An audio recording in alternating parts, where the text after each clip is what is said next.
Hey guys, what's going on? Today on High and Small Engine Repair, I really quick want to talk about carburetor setup I have on this here 125cc little ATV. Basically, some people were asking in the comments about it, mainly one guy asking about what kind of carburetor I had on here because I posted a YouTube short about it. And basically, this here is a aftermarket carburetor from like eBay.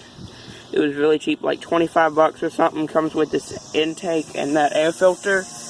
And this is the old one that I had on it. I think it's like a 19, however you measure it. It's like PZ19 or something. And this little air filter. And this is supposed to be PZ22, I think is what they call it. And it comes with a little air intake, little like cold air intake, little plastic thing, little spacer, and this intake manifold, which is nice because it's really a lot, like the diameter is a lot bigger, and the carburetor, well, carburetor is just a lot bigger in general, and it gave this little motor a lot more performance. I think this is about as big of a carburetor as you'd want on this thing, because it's, I don't know, it runs a little weird just because of how big the carburetor is from idle to full throttle. If you do that really fast, it doesn't like it. But otherwise, it's got a lot more performance, spins the wheels around sometimes when you take sharp turns and stuff. But yeah, I really think it's a good carburetor setup there.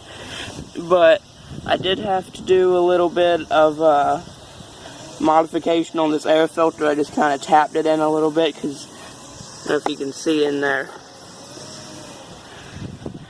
Well, right here, it's buttoned up against the frame, and that's just the best I could do because this carburetor fits like this way, and this one, the new one, doesn't.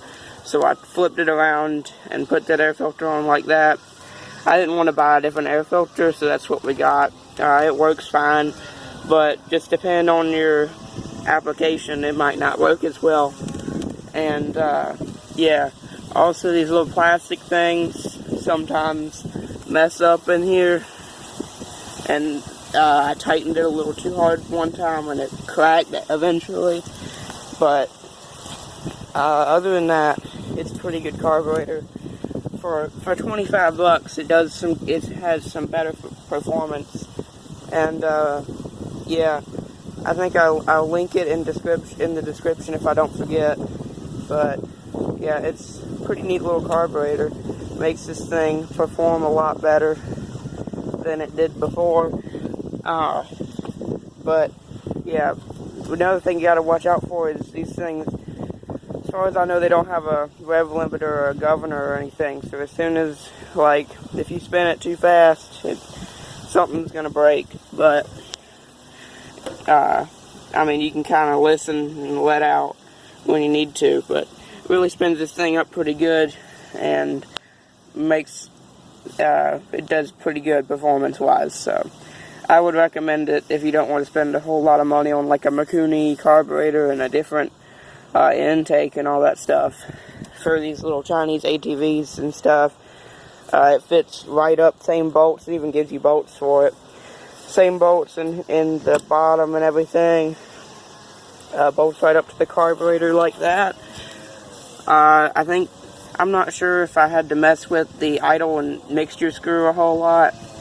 I think the first time my gasket was leaking here, so I messed with them a lot and then figured that out and put a little bit of RTV. I think you can see on this gasket here. It's probably the wrong kind, but I put some RTV on there and that did it for now. But yeah, if you install it correctly, it does pretty good.